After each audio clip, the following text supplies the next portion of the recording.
Every misfortune is to be subdued by patience. Virgil. Welcome to this week's episode of Warfare, Advancement, and Revisionism. My name is Preston Floyd, and as always, I'm your host. I'd like to thank you all for tuning in this week, and I hope you will enjoy this episode. If this is your first time, welcome. Please feel free to go back through our backlog, and if this is your return experience, I hope you continue to listen as you have been doing. I don't have much feedback from the last episode just yet, but this week we're going to go ahead and speak about the various Neolithic cultures that emerged in and around the Yangtze and Yellow Rivers after the abandonment of the old Paleolithic sites of northern China, after the climatic chaos of the Younger Dryas ending, and the emergence of a more stable environment. Now, the Nanzhuangtou site that we discussed last week was abandoned around 7,700 to about 7,500 BC. From that period to around 7,000 BC, we have not found large-scale sites home to any group practicing sedentarism or agriculture in the north of China or along the Yellow or Huanghe rivers. The Yellow or Huanghe, as it's pronounced in China. However, there is one tool culture that emerged and saw occupation begin around the time the Nanzhuangtou site disappeared, and this is further to the south, near the Yangtze or Xiangshan River. That culture is known as the Pangto Shan, and it was first discovered in 1988. Now, the characters for this culture translates to Chief To Pang Mountain Shan. So Chief Pang Mountain is the actual translation. The character for Pang in this case refers to a political state, Da Pang or Great Pang, that will exist in this area in the future. Though the original, less formal version of the Pang character was actually used as kind of an onomatopoeia for the banging of drums.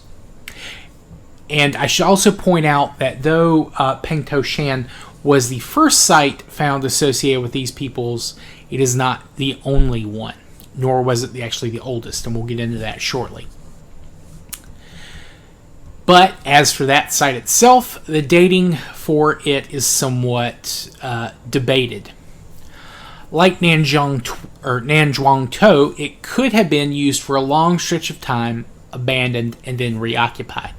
Though most papers I could find mention the agricultural phase beginning around 7,500, and there are a few that claim that it started earlier. I agree with the majority on this one. For no other reason, it just makes the most sense to me. I haven't seen enough definitive evidence, to make it older. Now, it is located in the modern province of Hunan, which means south of the lake, in this case, Lake Dongting. This culture was extremely unlikely to be related to Nanzhuangtou, the Pangto Shan region being about 700 miles or 1,100 kilometers to the southwest of each other if you could just fly in a direct line. They also specialized in the growing of wild rice as opposed to millet, not to mention other, numerous other local plants that they would, like rice, attempt to domesticate, and some of them, they were much more successful than others. The sources I could find didn't make special mention of domesticated animals, though from what I could understand is that pigs and dogs are all at Pangto Shan sites. Dogs through the entire period and pigs showing up a little later.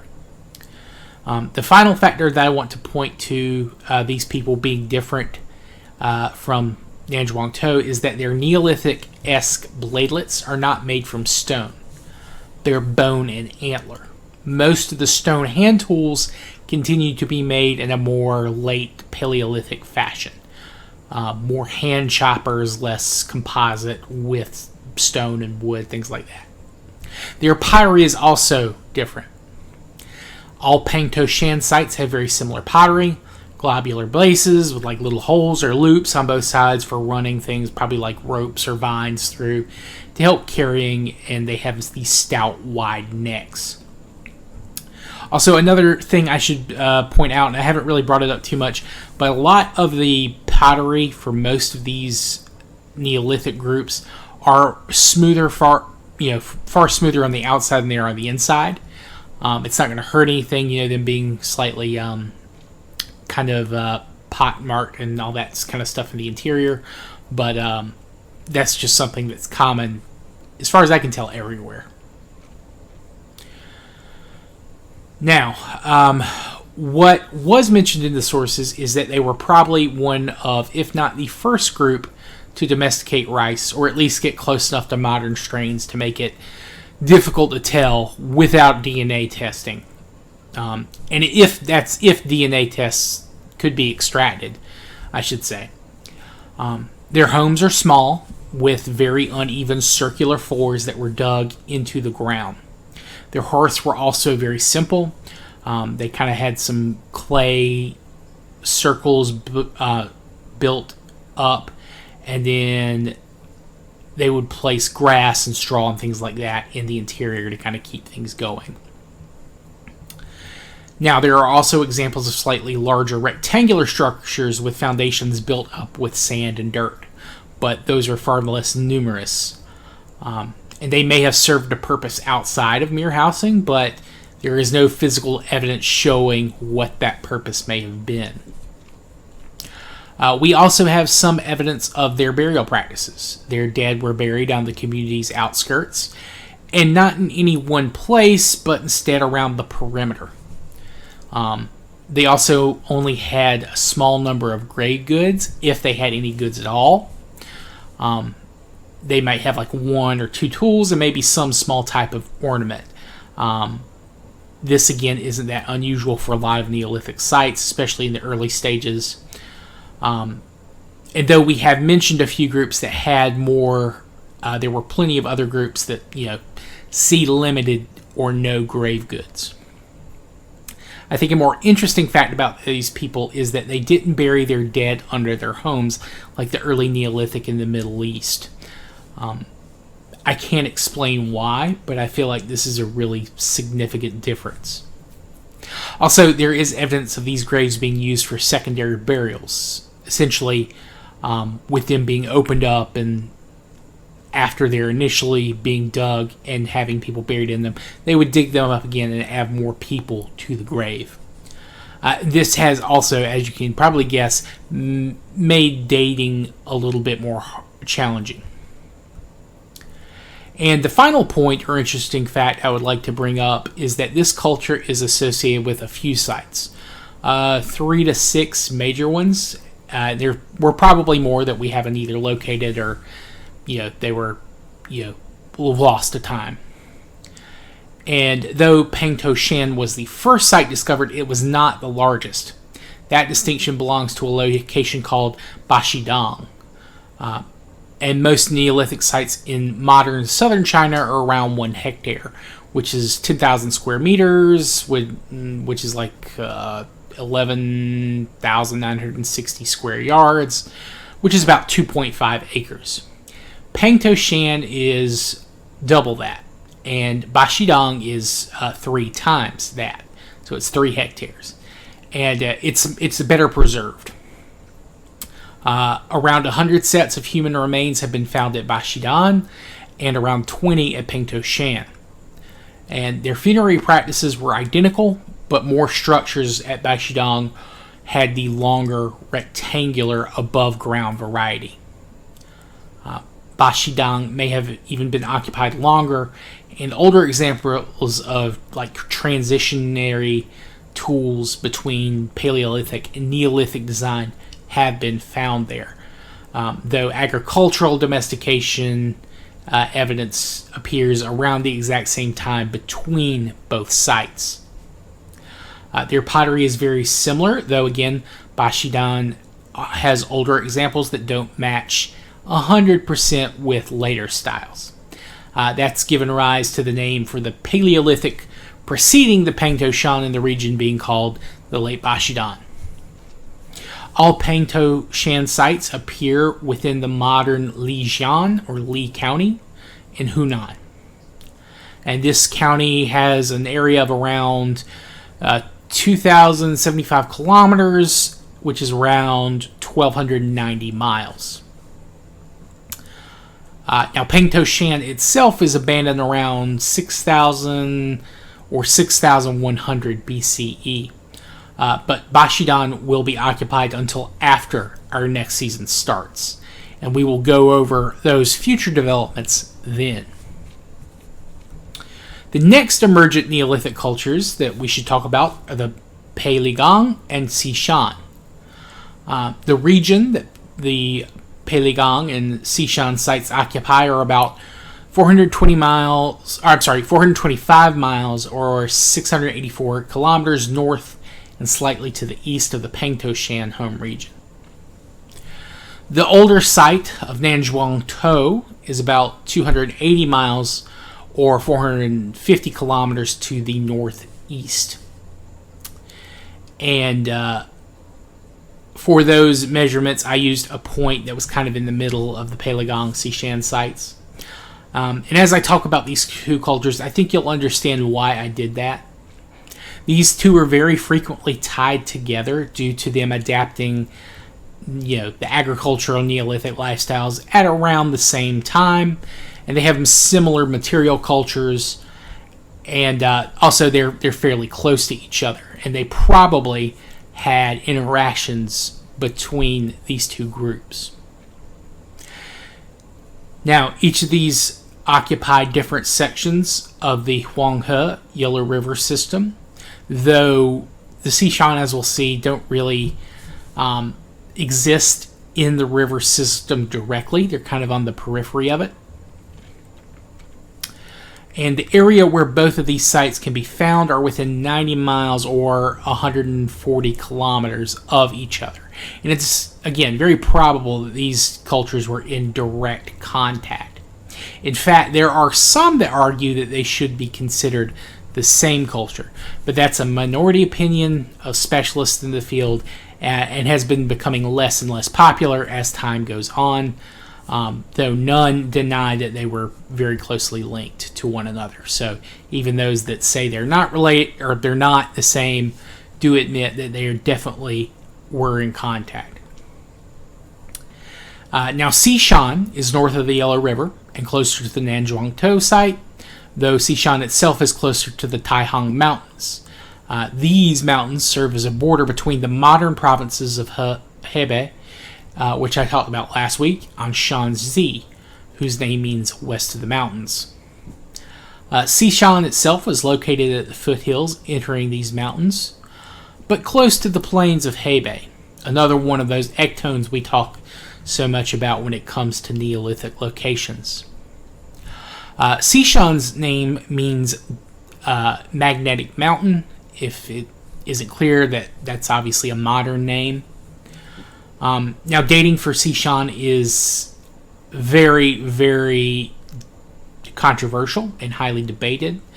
This is because when the site was found and initially excavated in 1973, they didn't do a great job of labeling everything and systemically recording where and how deep artifacts were found. So it's possible that the Neolithic agricultural layer for this site could be contemporary with Nanzhuangtou, but most likely it was more probably used as a campsite for a group of hunter-gatherers who adapted to a more sedentary lifestyle after the Nanzhuangtou location had been abandoned for 1,000 to 1,200 years earlier. I believe, and I doubt I'm the only one, that the Xiangshan was made up again of descendants of the Nanzhuangtou. Now, as for their artifacts and what makes them unique, their pottery tended to be a little bit more angular, almost kind of like rectangles with openings at the top, and they are very different in terms of pottery creation than any of the other nearby Neolithic sites or the ones we've talked about prior. Also, they domesticated millet like the Nanzhuang To, but whereas the Nanzhuang To were near kind of a marshy, boggy area, these people do not seem to have relied on water from a kind of a sitting source. It wasn't near a lake. It wasn't along a river. They appear to have relied heavily on rainfall for watering their crops and things like that. Now, what was being watered is another interesting fact about these people. They, like Nanzhuang To, initially were heavily involved with the cultivation of broom corn millet, which is also sometimes referred to as proso millet. However, they also appear to have branched out and begun to domesticate and then eventually, complete that process with another type of millet known as foxtail millet. This is the most widely grown millet species in Asia. And it may have been better suited to the kind of the dry farming, the farming that relies on, the weather to water it as opposed to irrigation. It's a little bit more suitable to that type of growing than maybe the broomcorn millet. But that is not to say they get rid of broomcorn. They're both grown, fairly regularly at the site, and will continue to be grown. Now, the Xiangshan do not have as many sites as some of the other nearby cultures.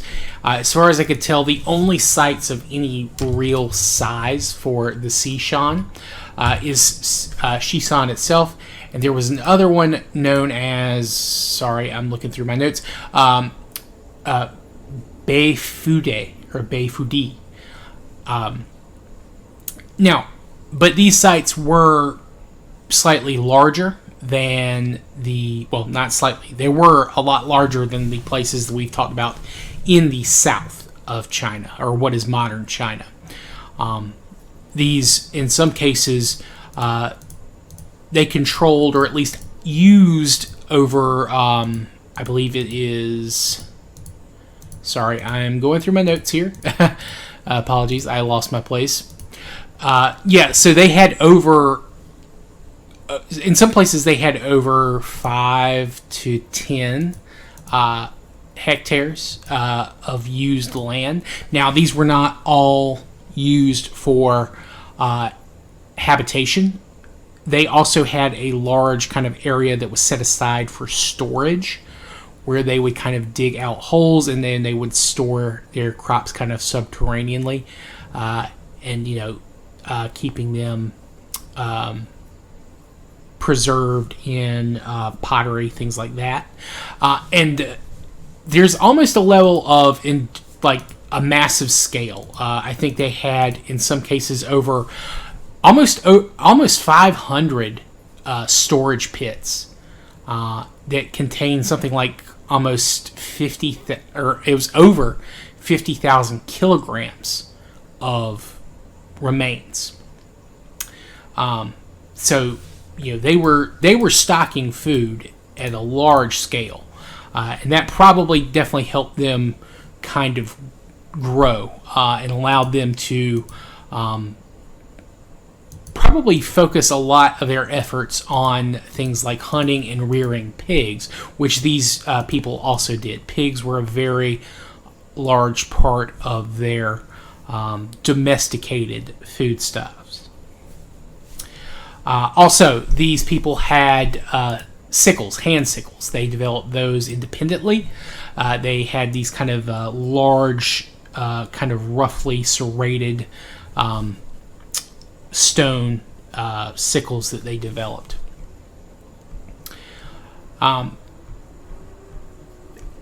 Now, as for how long this site lasts, well, it will continue to last until our next season, and we will get into that. But the Xingshan is very important because it is so central to what will become China. They were probably the middlemen for a number of different groups, not just the Palagong, who we'll begin to talk about here in just a minute, but this would include other sites to their north and to their east towards the coast. And the Xingshan really seem to be open more than others, but they definitely had their own way of doing things. I think you can tell by their pottery that they are they're kind of standouts. They kind of do things their own way. I should also go ahead and say it, and I'll reiterate it a little bit more when I get to the episode talking about like the potential people groups in the area, just who they might be the ancestors of. But Xingshan region, the region where the Xingshan are from, is considered to kind of be the possible Heimat, which is that great German word for homeland, for the Sino-Tibetan language family. It's thought that this could be the home, I guess, or the original home of where Chinese language ancestry comes from. But more on that later. For now, though, let's go ahead and switch over to the Palagong. Now, the Palagong, like the Xingshan, also practiced millet agriculture, but they lived along the Luo River, which is one of the major tributaries of the Yellow River. And this is a little bit further to south of Xingshan, north of the Pangto Shan. And they have a number of sites. They have they have a number of sites that kind of outstripped both the Pangto Shan and the Xingshan. There is Palagong itself, but then you also have another site that's not all that far away, known as Zhihao, and it is, I guess, south of the river. Palagong is north of that river. And there are those that say the Zhihao might be its own culture, but that's not a very widely accepted theory. If you look at their pottery and their tools, they're very, very similar. Way more similar than, say, like something to the Pangto Shan or even the Xingshan. They're far closer than anything else.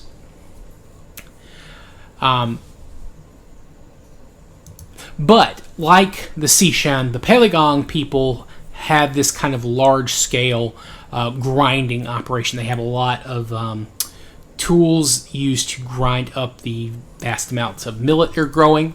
They also have dogs, pigs, things like that. And some of those other sites I did find. There's one called Huli, Ego, Shigu, and Shuiquan. Now, as for the breakdown of Palagong itself, so from what I could gather, Ligong is something like Plum Hill, and Pei is a very common name in China, a surname, but I believe it's somehow related to clothing, a specific type of clothing. Now, I couldn't get a direct translation, and I couldn't really find a good explanation of what that translation is, but again, it should be obvious that this is a modern name and not associated with, or it wouldn't be something that these people associated with themselves. They probably had their own name for themselves and a name for where they're living.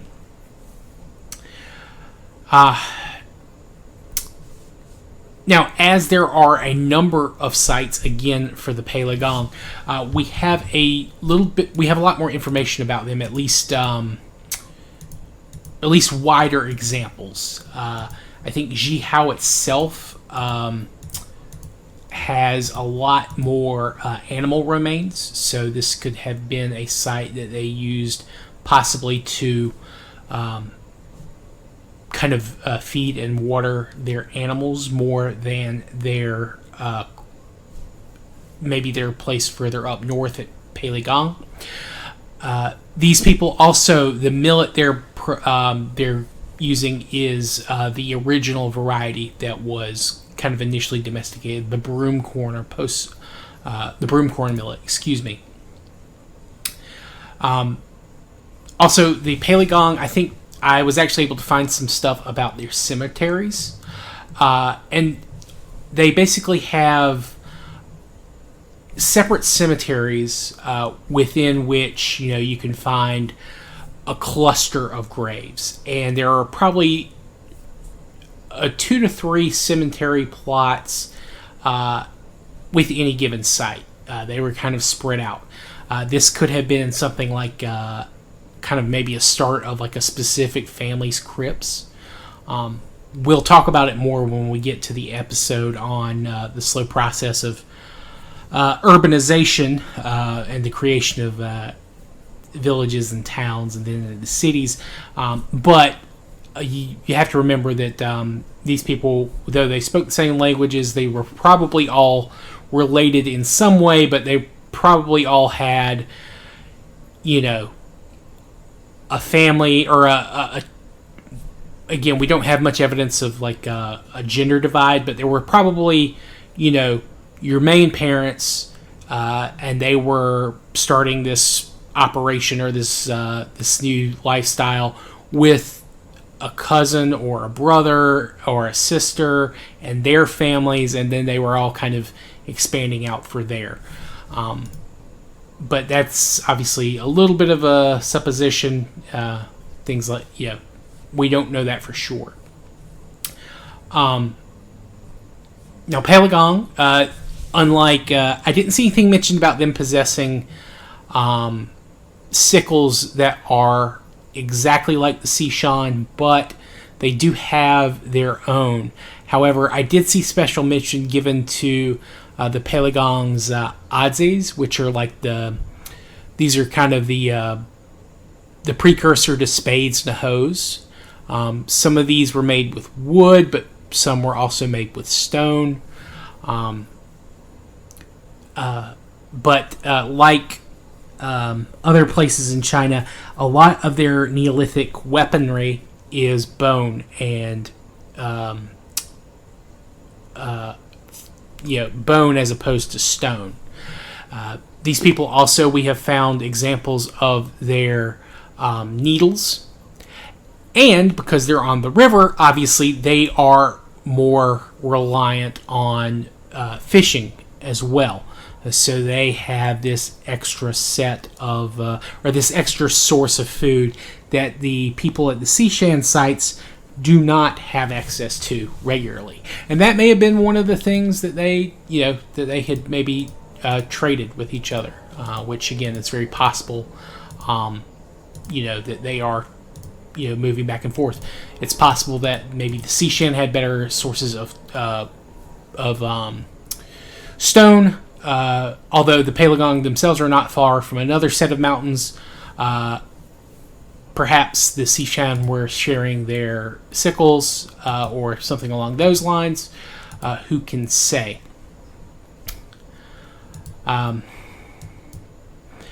Palagong also is notable. They have a few different tripods, which they have built into their pottery, so they're resting it above the ground. It's possible they may have been stuffing fires underneath them to kind of heat their food. I didn't see that explicitly mentioned in the Xiangshan source, but I did see their cross sections of their pottery, and no one, at least I didn't see it listed, that the Xiangshan did not have that kind of innovation, at least initially. It's possible they developed it later. But their pottery style does not change all that much. Though it should be said that I may be jumping the gun here, but kind of these standing pottery pieces with tripods, these are a big motif in Chinese culture, at least in the early dynastic period. Giving someone a bowl on a tripod is sometimes considered like meant to confer some type of authority. And there are some like special large bronze ones that were built that it's kind of a mystery what happened to them. There's like 9 or 10 of them that play a big part in kind of the Chinese mythos of like how their civilization developed. They're not mythological. This is actually like in the recorded period, or at least semi-recorded. So that is something to think of as well. Another factor is that the Palagong spear points, things like that, arrowheads, they are much narrower. They're a lot thinner, whereas the Xiangshan, they're a little bit more broad. So there are differences there as well. And these people are almost completely contemporaneous with each other. The Xiangshan, the Palagong, they live in the region almost the exact same time period. I think they're considered almost identical. And we'll talk about that in our next episode, or our next season here. They're definitely agriculturalists from about 6,500 on. And when we return, they'll last for another half of the millennium. All these sites. And then after that, they're replaced by something else. And we'll get into that then. But for now, though, there are 2 more kind of Neolithic cultures I want to talk about. One is the Zhang Longwah culture. Now, this one is far to the northeast in modern China. It's almost to what is now the Korean border. It is along the Liao River. And if you're familiar with Chinese geography, there's a little peninsula that juts out to the southwest on the Korean border. This is known as the Liaodong Peninsula. As you can guess, the name of the river and the peninsula are very heavily related. And the Zhang Longwah was in that region. So it's almost to the border of Korea, but it's also kind of in the Inner Mongolia kind of region as well. And again, this is known as the Zhang Longwah culture. Or maybe it's better Zhilongwa. If there is anyone who knows Chinese, I'd be very appreciative of the help of kind of pronunciation for some of these. Now, the Zhilongwa, they are kind of out on their own. And as you'll probably know from history, kind of the Mongolian steppe area is kind of wild in relation to the rest of China or Korea and the Eurasian steppe. And this border region, kind of being on its own, it's not surprising that there's only one kind of Neolithic culture that arises in this area.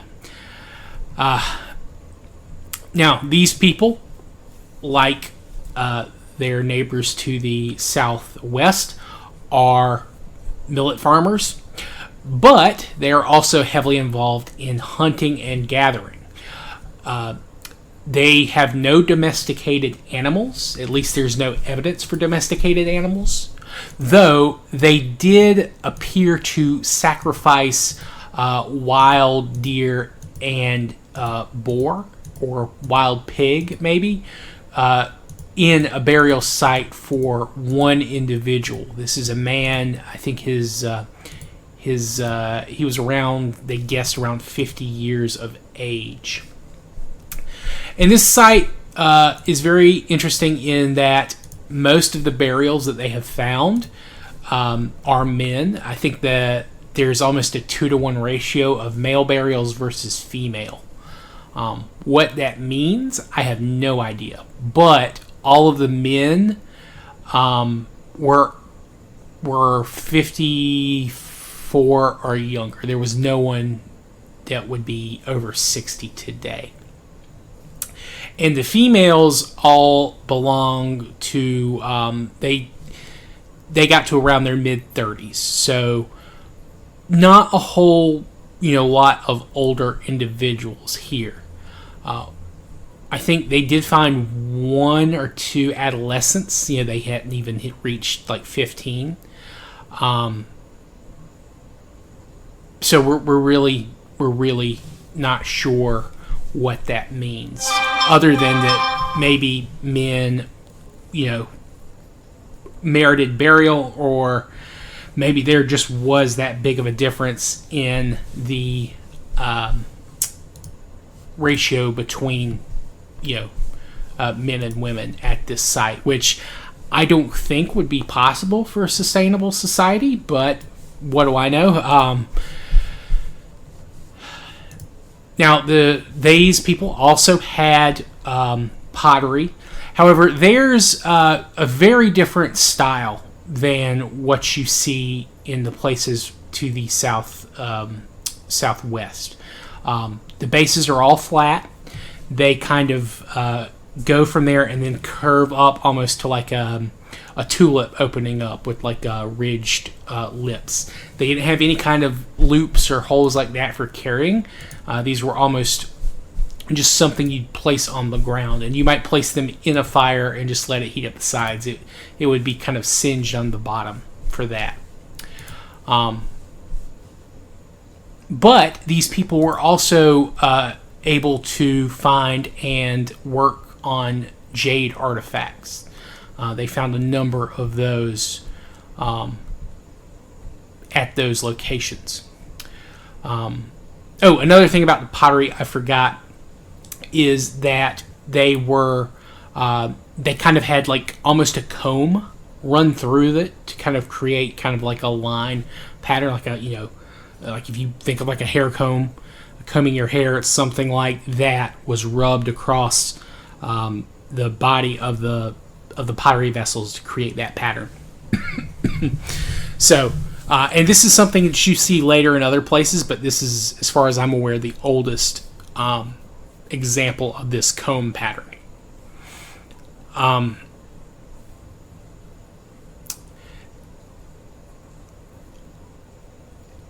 Excuse me. Yeah, so that's kind of it for the Zhang Longwah. From what I can gather for the name for this, it's kind of hard to translate directly, but it's kind of like the long prospering depression, and that's a geographical feature. Although I have heard sometimes that wa, the way it's spelled, could also mean a swamp or hollow. So that might be a better name for it.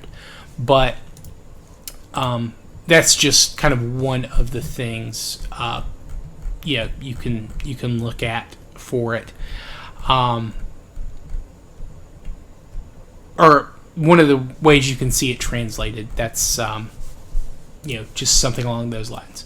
Now, the Zhang, Jing or Zhang, I'm not sure quite again how it's pronounced, but the Zhang Longwah they are a little bit later than the Palagong or Xiangshan cultures. They are, they start, or at least they begin practicing Neolithic lifestyle around 6,200, give or take 100 years or so.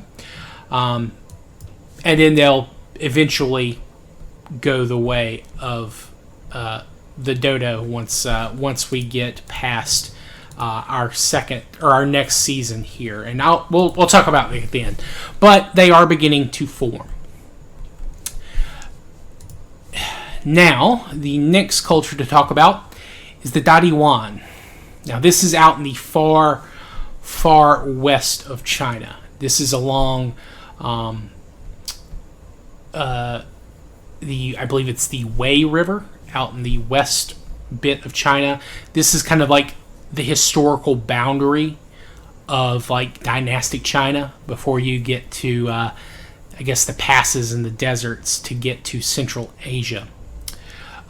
This was located in modern Gansu, but they also have a little bit of overlap with the Shanxi province, which again, which is where the Xiangshan are. The Xiangshan are on the kind of in the middle of that mountain where it crosses over, and the Daiduan are where Shanxi meets Gansu.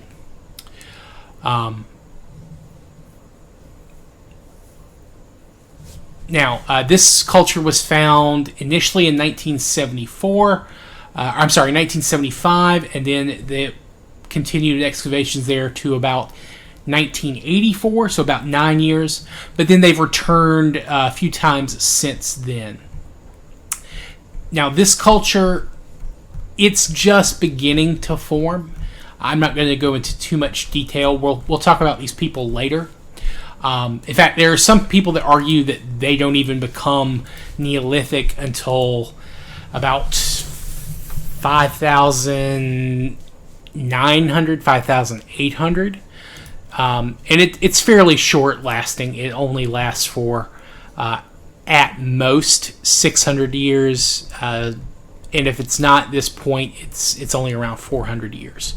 But these people will develop their own art style. They have some great looking kind of pottery that is not just for cooking. They have like these, almost like the body is going to be a pot, but then it's kind of like got a head of like a human kind of carved into it.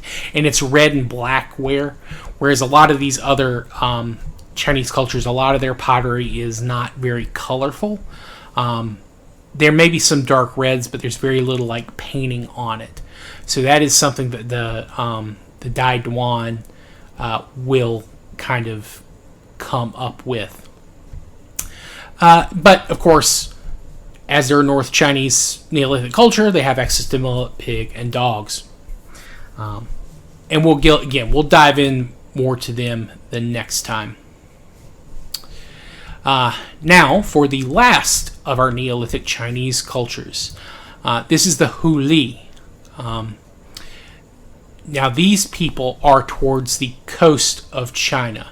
I believe it's in Shandong province, which this is, if you're, again, familiar with Chinese geography, this is on the other major Chinese peninsula, appropriately called the Shandong Peninsula, hence the name of the province. Now, the Huli culture is right almost at the mouth of where the Yellow River enters into the sea north of the Shandong Peninsula. Now, this site was, I believe, found in the late 80s or early 90s. I think 89 or 91, something in that range. These people were, again, they had dogs, they had possibly pigs, though from what I can understand, the evidence that they had domesticated pigs is very much up for debate. In some cases, they have evidence that they may be more wild varieties. But they do have, of course, broom corn millet, at least at the oldest levels, the levels we're talking about, which is around 6,500 BC, BCE. They had grinding slabs, which were very similar to the Palagong culture, though there are some of the sites in the Huli sphere that might be closer to the Xiangshan. Now, it doesn't take too much of a geographer to look at a map and say, hey, these sites are all fairly close to each other, and, the Yellow River is right there. It'd be very easy for someone upriver to get on a boat and sail downriver to these Huli people. Sailing upriver might be a little bit more of a problem, but make of that what you will. Now there are a large number of Huli sites. I think there's over a dozen. I think 13 or 15, somewhere in that range. And they're all kind of all scrunched together. They don't have as much of a footprint as the Palagong or the Xiangshan, or even as big as the Pangto Shan. So, if you think back to the Pangto Shan, which is smaller than even the Xiangshan and the Palagong region. So it's very heavily concentrated compared to these other sites, and that might be due to the Yellow River itself. Again, also sometimes called China's sorrow. It could be very violent and traumatic, and it can change course, especially in these early periods with almost no warning for humans. So they may have been cognizant of that fact, just trying not to move somewhere that they felt like it would be dangerous to live in. Now, for the name of the culture, Huli, from what I could tell, Li, as we learned earlier, at least with the character that it's written with, means plum, and Ho can be a surname, but also apparently Ho is sometimes used as a head or lord. So it could be Lord of Plums, could be a way to read the name of the site. At least, again, that's, the modern name and what it was given for, where it was initially found, where this culture was initially dug up. But yeah, so let's see, make sure I got all my big notes out of the way. I would like to go ahead and shout out the source for a lot of this. The primary one I used was it's from Current Anthropology, volume 52, which supplement 4, and it was written up by David Joel Cohen. He kind of collated a lot of these facts I'm kind of quoting here. And it was very, very helpful. There's some other stuff, Liu Li, which is another big source. He did Chinese Neolithic, archaeology of China. He's a very big name in the field. And there were some others as well. I think Sarah Allen from the Formation of Chinese Civilization was another, as well as Fin Wang, which is he was a source for the Huli culture. Now, how these are all related to each other, again, we've kind of talked about that. But I'd be willing to bet that the Huli, the Nanzhuangtou, the Huli, the Xiangshan, the Palagong, they're all in some way related to the Nanzhuangtou, at least in my estimation.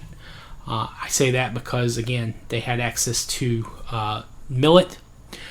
Now, I know there's a very big gap between the Nanzhuangtou collapse and the emergence of these other cultures. Again, 12,000 years at the long end. And you might be thinking, well, how, if this culture collapsed or fell apart, how do these places know how to do it? Well, you got to remember that this is just what we found. There could be plenty of sites that remain undiscovered. that, appear after or maybe even are contemporary to Nanzhuangtou that we just haven't located. Or the Nanzhuangtou did collapse and they never bothered to kind of reestablish a sedentary location. They could have migrated seasonally or, every couple of seasons, lived out in nature as they had in the past, camping with, maybe tents of leather or animal hide or, a mix of that and sticks and wood and lumber. And, they may lived in a place for a year or two and then, planted these seeds while they were there, moved to another place, moved back in a year or two, and harvested, the wild or semi-wild crops that they had left behind previously. And then, after a while, they may have said, okay, well, these sites are really, we won't have to work as much because these places are constantly growing what we planted. And then after a while, they begin to establish again a sedentary foothold or a sedentary site. And it's possible that again, these are not huge numbers of people living there just yet. This might be something that specific families may manage for a period of time. Then they get to go off and leave and do their hunting thing, while another family or extended family they're related to may move in, and then they take care of the crops for a while, and then they kind of take it in rotation. And then eventually, due to the success of growing things, they're like, all right, well, this site's holding pretty well. Let's all just be here all the time. So that is something that I think could have happened, and it's also very possible that we're just missing a lot of sites, due to a number of factors, environmental changes, natural disasters covering up the evidence, or just humans moving in and tearing everything down. You've got to remember, archaeology is very good at finding things that had a sustained presence. There's always the chance that the transition from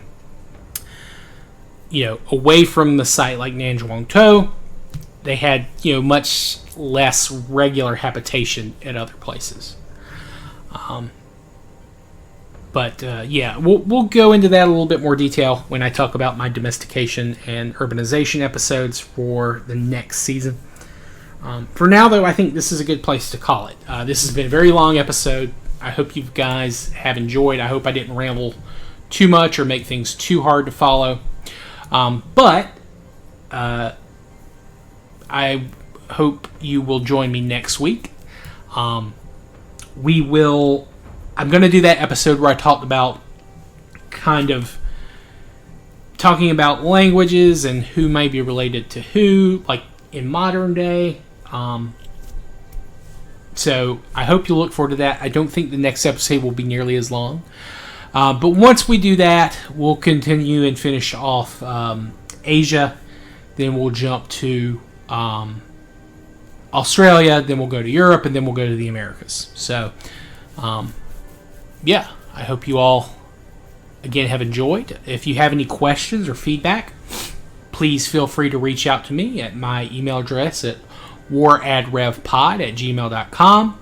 You can also comment on any of my YouTube videos where I upload these with just my logo in the background. And, of course, you can also direct message me on Twitter. Thank you all for joining me this week. I hope you've enjoyed, and I hope you'll be back next time. Thank you all. Have a good day. Goodbye.